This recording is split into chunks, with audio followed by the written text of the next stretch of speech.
శుభోదయం. ప్రభువైన యేసుక్రీస్తు నామములో వందనాలు తెలియజేస్తూ పరిశుద్ధమైన దేవుని గ్రంథంలో నుండి 1 పేతురు రాసిన పత్రిక 2వ అధ్యాయము 1వ వచనం.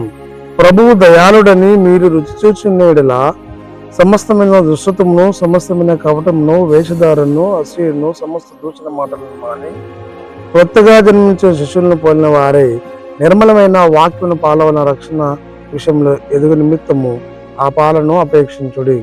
ప్రార్థన చేసుకుందాం. పరిశుద్ధుడా, ప్రేమల తండ్రి, వందనాలు స్తోత్రాలు చెల్లిస్తూ వాక్యం దానిస్తుండగా మీ సన్నిధి మాతో ఉంచి నడిపించి దీవించి ఆశీర్వదించమని యేసుక్రీస్తు పేరట ప్రార్థించడానికి వేడుకొంచున్నాను.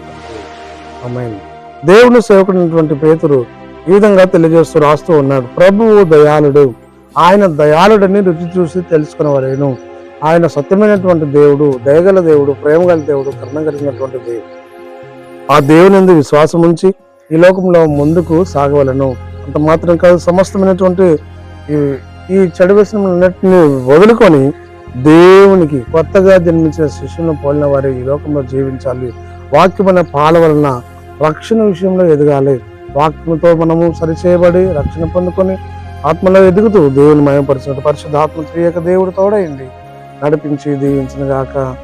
ఆమేన్. మాంతురా స్తుతి స్తోత్రాలు చెల్లించుకుంటూ వాక్యం ధ్యానిస్తుండగా ఈ సన్నిధి మాతో ఉంచి నడిపించిన మహిమ ఘనత ప్రభావం ఆరోపిస్తూ యేసు నామంలో ప్రార్థించి అడిగి వేడుకొంచున్నాం తండ్రి.